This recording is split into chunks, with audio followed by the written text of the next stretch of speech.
Assalamualaikum warahmatullahi wabarakatuh. Selamat datang di channel saya. Ini adalah program terkait bahasa Turki. Kita udah dengan Mas Aufal.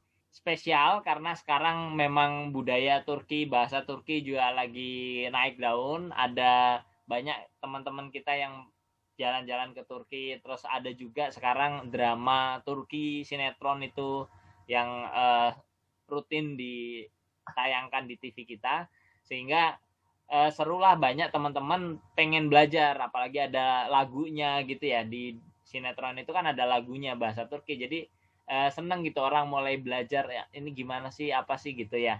Nah, secara sederhana kita mau bahas ini, mungkin ada beberapa episode kita coba nanti secara bertahap. Kalau ada teman-teman mau bahas lebih detail apa yang mau kita bahas, boleh. Kebetulan memang beliau ini adalah pengampu dari Instagram Halo Turkce yang fokus ngajarin kita bahasa Turki. Lebih detailnya bisa nanti main ke Instagram beliau dan tim. Beliau juga ada timnya untuk mempersiapkan ini. Jadi bagus banget lah Instagramnya. Ayo diajarin kita lah, Bang Aufal. Apa bahasa, gimana lah bahasa Turki ini kayak apa sih gitu. Nah, monggo. Bahasa Turki ya, gimana ya? Sebenarnya bahasa Turki kalau kita pelajari termasuk bahasa yang lumayan sulit karena mempunyai susunan yang nggak sama kayak bahasa Indonesia, Pak. Oke. Jadi kalau kita dalam bahasa Indonesia kan SPOK ya. SPOK. Jadi subjek, predikat, objek dan keterangan. Contoh, saya makan nasi gitu ya. Di malam hari. Di malam hari. Gitu kan? Okay. Nah, di malam hari misalnya. Kalau dalam bahasa Turki itu SKOP. Predikatnya itu di belakang. Jadi saya SK di malam hari, nasi memakan. Oke. Saya di malam hari nasi memakan ya. Oke. Ya, seperti itu. Jadi predikat selalu di akhir. Ini juga termasuk apa ya? Pak, apa namanya? Dalam bahasa Turki itu nggak bisa dipotong. Dipotong di tengah itu nggak akan bermakna gitu. Kalau di bahasa Indonesia kan saya makan. Efek dari saya makan gitu udah bisa. Objeknya nggak dimasukkan nggak apa-apa. Kalau bahasa Turki ya makan apa yang nasi seperti itu. Saya nasi. Jadi masalah ya. Masalah ini. Makanya kalau hoax itu apalagi pemotongan kalimat di bahasa Turki dibuat berita itu nggak bisa. Soalnya predikatnya di belakang gitu. Seperti itu sih bahasa Turki untuk untuk abjad sama kayak bahasa Indonesia, tapi ada beberapa yang tambahan, misalnya ada huruf O dan U itu ada 2, ada titiknya. Ada I itu ada 2, ada yang titik dan ada yang nggak titik. Nah, kalau nggak titik itu bacanya E. Bacanya E. Jadi kita urut dari A, B, C. C-nya ada 2 ya? C-nya ada 2. Ada yang J yang nggak ada ekornya, sama C. Nah, yang ada ekornya itu dibaca C. Sedangkan yang nggak ada ekornya itu dibaca J. Jadi kalau kita bilang bahasa Indonesia A, B, C, kalau di sana C-nya yang biasa itu kita mereka bacanya J gitu ya. Iya, kalau betul sekali. Yang sama dengan kita C-nya itu C pakai ekor gitu ya. Iya, betul. Oke. D-nya sama A, B, C. Sama. Berarti A, B, J, C gitu ya. D, E, F, G. Bukan, bacanya jadi ketika kita spelling abjad bahasa Turki itu bukan kayak bahasa Indonesia yang F, G, H, I, J. Tapi kita harus pakai E terus.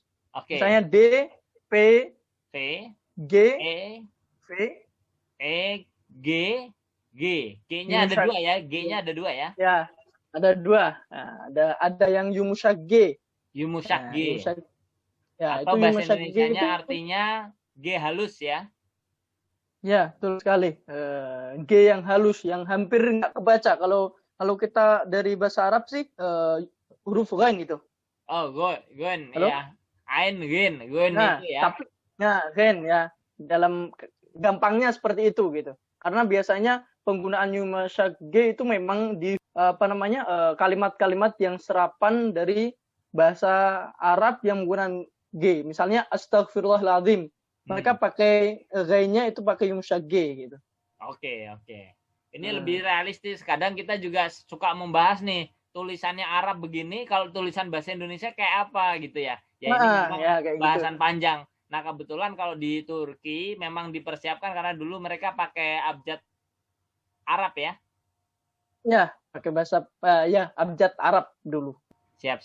Berarti G-nya tadi ada 2, ada G biasa, ada G gitu ya. Ada Yumasyak G itu, G halus, terus H gitu ya. Ya, I-nya ada 2. Ya. I sama ya. Kalau ada I ada titiknya itu berarti I, kalau I nggak ada titiknya berarti gitu ya. Iya, betul. Berarti terus setelah itu J-nya sama ya. Terus K. Z itu kayak K ya, K. Atau K ya. L atau berarti L gitu ya. Bacanya L mereka. M, gitu ya. Ya. N berarti ne. O-nya sama berarti ya. O sama. P-nya sama. P, R ya. O-nya ada. O-nya ada 2. O-nya ada 2. Ya. O-nya ada 2. Ada yang O biasa. Sama yang ada titiknya. Titik 2 ya di atasnya ya. Iya. Bacanya gimana tuh? Ya. O sama ya. O sama Oke. Nah, itu ya mungkin kayak apa ya? O tapi agak monyong gitu ya. Ya, kalau buat orang asing ya agak monyong seperti itulah. Karena itu perlu pembiasaan yang cukup lama. Karena sampai sekarang pun saya kalau diaplikasikan ke dalam suatu percakapan itu juga nggak saya aplikasikan karena memang sulit sekali untuk membedakan antara O sama E. Perbedaannya sangat kecil sekali gitu. Oke, siap. Nah, tadi O-nya ada 2, ada O biasa, ada O yang titiknya 2, ya. Setelah O berarti P sama P-nya ya. Terus R disebut R gitu ya.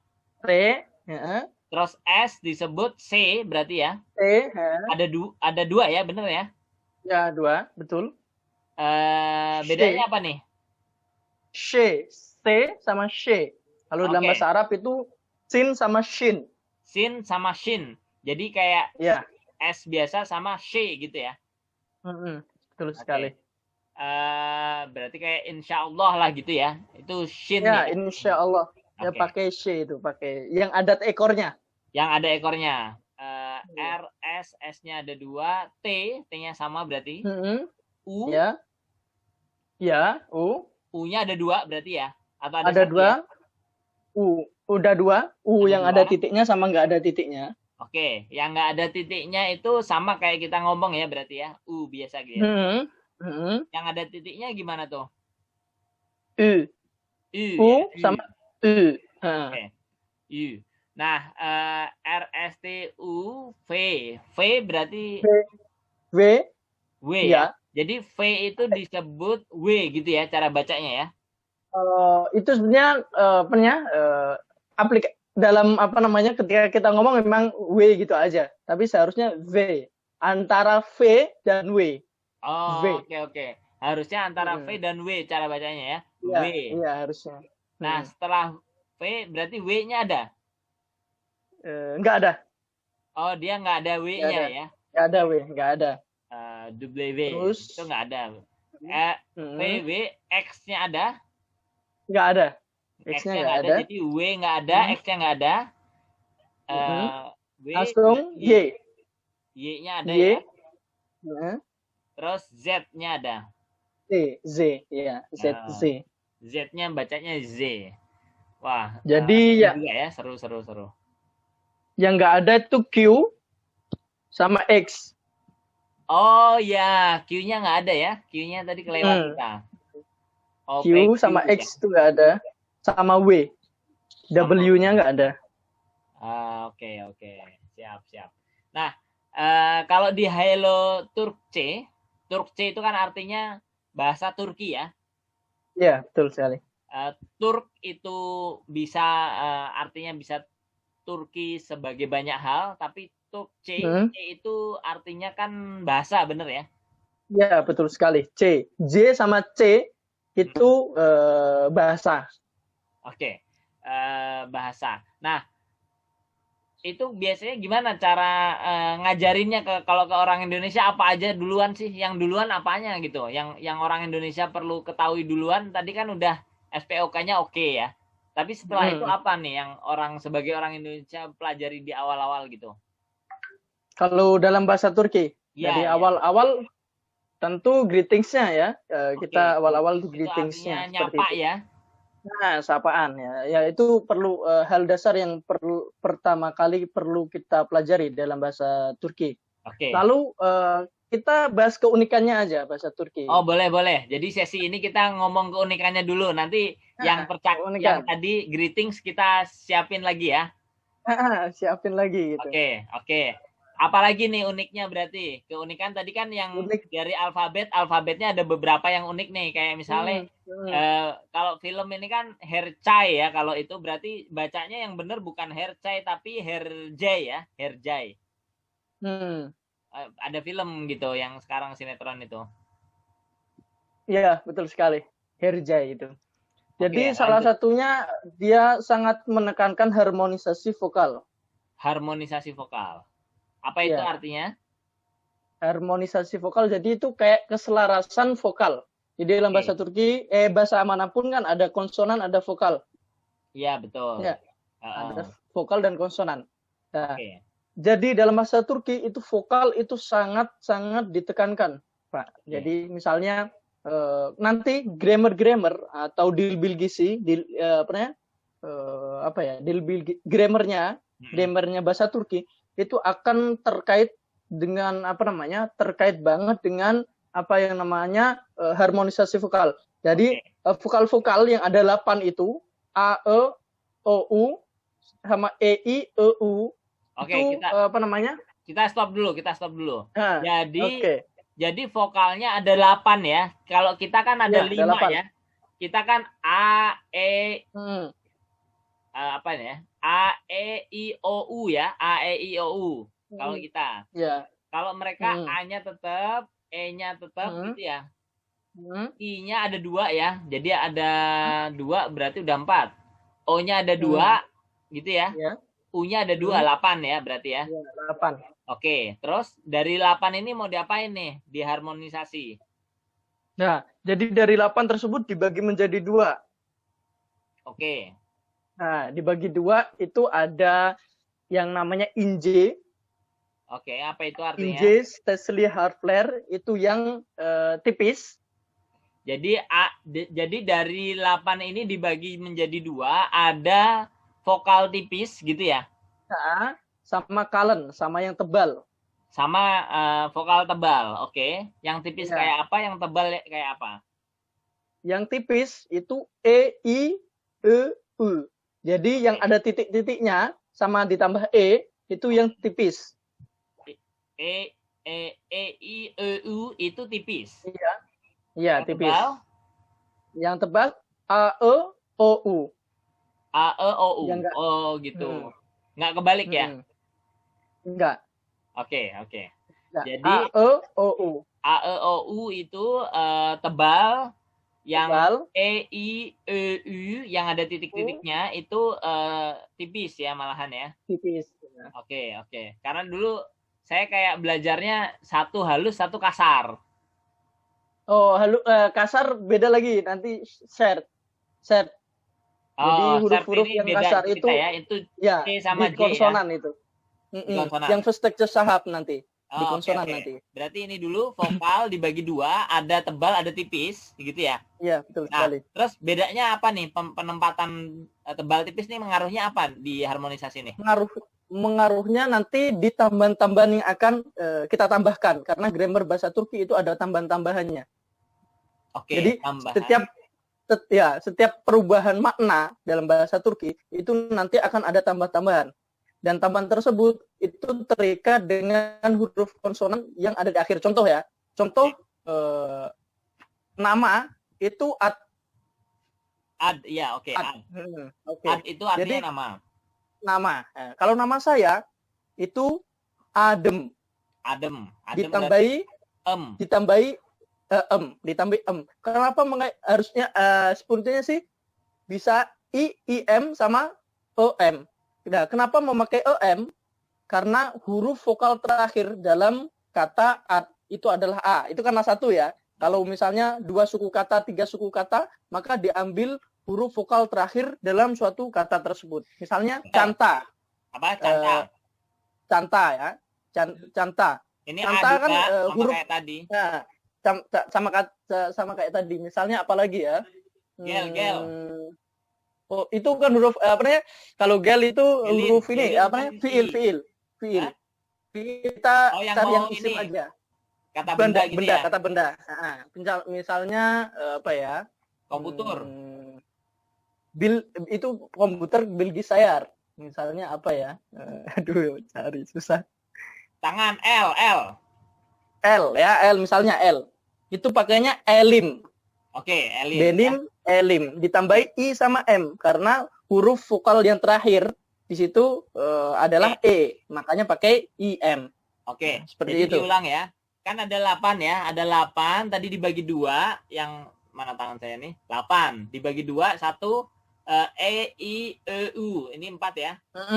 Satu lagi A E O U. A E O U ya.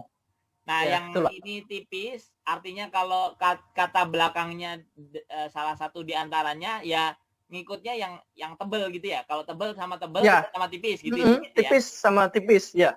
Oke. Artinya kalau misalnya tadi harusnya I, itu pilihannya I sama E. Benar ya? Betul sekali. Kalau O berarti pilihannya O sama E. O yang ada hurufnya sama O. Iya, betul sekali. Pasangannya ini tinggal milih mana yang kelompoknya lah gitu ya. Benar ya? Iya, betul sekali. Iya, sesuai dengan kelompoknya. Ini yang disebut tadi sama dengan apa namanya? Harmonisasi vokal. Harmonisasi vokal. Oke, siap. Terus apa lagi nih yang menarik nih kira-kira? Tadi yang shared itu, boleh lah. Ya. Jadi ada lagi yang set harf. Jadi huruf-huruf konsonan yang ini apa namanya? Yang keras. Ada kasar, keras bisa. Itu ada first texture sahab. Jadi first texture sahab. P, huruf V, C, T, C, K, G, P. First texture sahab. Apa itu? First 8. Apa first? Jadi first texture sahab. Nah, jadi untuk memudah untuk menghafalkan. Oh, itu ininya, itu kayak kalimat singkatan. Ya, misalnya kalau kita belajar tajwid itu qad bujadi. Kayak gitulah untuk menghafal. Untuk memudahkan ngapalin. Ada V, C, S, ya, T, terus K, K gitu ya. Ya, K. Ada C, oke. C itu S yang ada kakinya. Ya, ada ekornya. H. Oh, H. Oke, H. Sama P. 8, ada 8, sorry. P ya. Oke. Ada.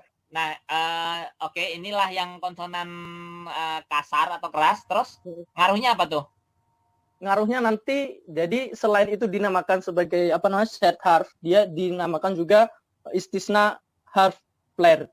Jadi huruf-huruf 8 ini apabila kita temui, maka grammar yang seharusnya itu nanti akan berubah. Jadi dia mempunyai keistimewaan untuk tidak menggunakan grammar yang seharusnya. Oke, contoh. Kitab kan itu pakai P. Oke. Nah, karena dia termasuk huruf yang istisna itu, dia berubah menjadi B, kitabem. Oke. Jadi kitab kalau Jadi kan harusnya kitab di akhir ini nanti dia berubah menjadi lebih halus gitu ya. B menjadi B, P menjadi B. Oke. Begitu juga seterusnya ya. Itu contohnya. Contoh lainnya misalnya biasanya kan da sama d itu artinya di. Jadi untuk membuat tempat menunjukkan suatu tempat, misalnya di kamar, ya kan? Di kamar oda ditambah ida. Nah, kalau misalnya 8 huruf itu misalnya k ya, yatak, dia nggak pakai da sama d, tapi pakai ta sama t. Yatak ta. Oke. Jadi misalnya mutfakta. Mutfak itu artinya dapur. Jadi mutfak itu belakangnya k gitu ya. Yang tadi biasanya selanjutnya adalah d, da misalnya ya. Ini pakai t gitu ya, ta ya. Jadi artinya kalau huruf konsonan halus itu pakai d, kalau maksudnya kata-kata selanjutnya gitu ya. Kalau yang kasar pakai t gitu ya. Iya. Oh, mantap. Oke. Seperti ini mungkin nggak terlalu mudah juga untuk diapalin, tapi nanti mungkin lama-lama mulai kebiasa lah ya. Karena ini kan pakai feeling nih, lebih feeling gitu. Kalau bilang halus kasar ya tetap kita bisa ngapalin, tapi kan lebih enak memang pakai feeling ya. Iya, betul sekali. Nah, terus apa lagi nih? Kita bahas ini. Mungkin kita nggak terlalu panjang-panjang. Kita di episode ini lebih fokus ke yang seru-serunya apa aja sih kira-kira gitu ya. Iya. Mungkin itu sih. Sama mungkin ini saya ulas sedikit bagaimana sejarah ini, Pak, sejarah bahasa Turki kenapa bisa berubah menjadi ini, menjadi Latin. Sekilas kita bahas, nanti mungkin kita kasih sesi yang lebih lengkap, boleh. Gimana tuh ceritanya tuh? Jadi kan dulu kita tahu bahwasanya Turki sebelumnya adalah suatu kesultanan Utsmani. Siapa yang tidak tahu Utsmani yang Turki Utsmani ya. Kita di Indonesia kita sebutnya Turki Utsmani ya. Turki Utsmani ya, seharusnya sih Osmanlı. Jadi kalau orang Turki dia nggak nyebut Turki Utsmani, dia cuma nyebut Utsmani gitu ya, atau Osmanlı ya. Osmanlı seperti itu. Oke, terus? Jadi mereka menggunakan abjad yang sama seperti bahasa Arab. Oke, jadi mungkin ada perbedaan. Penulisannya pakai tulisan bahasa Arab ya. Tapi mungkin ada perbedaan. Sama seperti misalnya bahasa Persia, bahasa Iran yang sekarang kan menggunakan bahasa abjad Arab juga. Bedanya apa tuh? Ada yang mungkin ya, benar kan? Ya, jadi ada perbedaan lah sedikit seperti itu. Oke. Kayaknya malah hampir mirip juga sama tulisan Arab Jawa ya. Betul sekali. Melayu, ya Jawa Melayu itu ya. Ya. Pegon, Arab Pegon seperti itulah. Oke. Lalu setelah itu kan pada tahun 1923. Oke. Nah, 1923 Turki Utsmani berubah menjadi negara Republik Turki. Oke. Yang dulu kepemimpinannya berada di Sultan, berubah menjadi di Presiden di Republik Turki. Nah, akhirnya di situ berubahlah segala banyak sekali perubahan-perubahan yang ada di Turki. Lalu puncaknya pada 1928 disetujui pada 1 November 1928 disetujui perubahan dari alfabet dari Arab ke bahasa Latin. Oke. Jadi mulainya berarti 1928 ya? Ya. Termasuk muda tuh. Tahun itu tuh termasuk muda. Itulah mungkin yang membuat kayaknya grammar bahasa Turki ini sederhana ya. Dibanding kalau bahasa Arab gitu ya. Bahasa Arab ini kompleks banget gitu.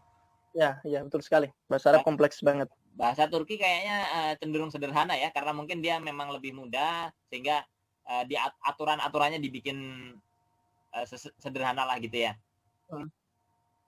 Tapi memang tadi juga udah disampaikan bahwa kalau bahasa Indonesia kita dengan mudah bisa potong-potong, artinya orang asing belajar gitu. Kalau di bahasa Indonesia ngawur aja orang bisa ngerti, tapi kalau bahasa Turki ngawur ini belum tentu orang bisa ngerti gitu ya, karena kata-katanya pakai kuncian ya, kayak misalnya yang saya tahu kayak tadi disebut tuh nama saya, kalau di bahasa Turki kan adem ya, ini kan satu kata jadinya ya. Kalau kita kan nama saya itu kan tetap 2 kata. Iya, betul sekali. Seru. Oke. Seperti itu. Siap. Jadi makanya kalau bahasa Turki, jadi ada satu satu paragraf yang titiknya 1, maka kita harus menunggu sampai akhir untuk paham apa maksud dari paragraf tersebut. Ya. Karena predikatnya kan di belakang. Gimana? Karena predikatnya kan di belakang, kita harus nunggu predikatnya ini mau ngapain ini. Predikatnya di belakang, ya. Ada hal yang buat saya agak unik juga sih, tapi saya nggak tahu pasti ya. Tapi yang saya lihat adalah kalau di Indonesia baca puisi itu kan dibaca ya, kita baca puisi gitu. Kalau di Turki itu yang saya pernah lihat orang ngapalin ya, puisi itu ya, harus apal gitu. Kalau mau perform dia harus apal.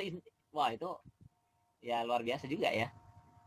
Iya, iya, saya juga kayak gitu. Di Indonesia kok ketika orang membaca syair itu dibaca gitu. Kalau di sana enggak. Jadi dihafal gitu, di luar kepala. Di luar kepala. Iya.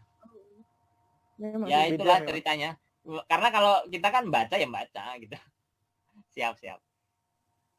Apalagi kira-kira ya yang buat trigger lah, mungkin kita coba nanti pertemuan selanjutnya gitu ya. Bahasa Turki juga merupakan bahasa yang digunakan di 7 negara kalau nggak salah. Oke. 7 negara atau 8. Azerbaijan. Negara-negara di sekitar Turki ya, itu banyak pakai bahasa Turki juga ya. Ya, secara secara apa ya? Secara akar bahasa itu sama, tapi memang di bedaan yang seperti bahasa Melayu lah. Rumpunnya sama Indonesia, Brunei seperti itu. Oke, mulai kebayang lah. Jadi memang ini cukup besar. Artinya kalau misalnya teman-teman bisa berbahasa Turki, bisa juga berbicara, berkomunikasi dengan banyak pihak gitu ya. Termasuk kalau pas umroh tuh. Betul. Pas umroh kalau kita bisa ngomong bahasa Turki, banyak hal dimudahkan. Karena di sana termasuk kelompok yang cukup besar nih bahasa Turki, yang berbahasa Turki gitu. Banyak tuh dan mereka lumayan kuat strugglingnya, apalagi kalau mau cium hajar aswad. Wah kalau kita bisa bahasa Turki banyak tuh yang bantuin gitu. Gitu ya Pak ya. Siap. Oke, untuk sesi ini kita tutup dulu. Insya Allah kita ketemu lagi. Silahkan kalau ada teman-teman, nanti kita juga coba susun dengan Mas Aufa apa yang bisa kita sajikan dengan lebih runut. Makasih banyak sudah hadir. Assalamualaikum warahmatullahi wabarakatuh.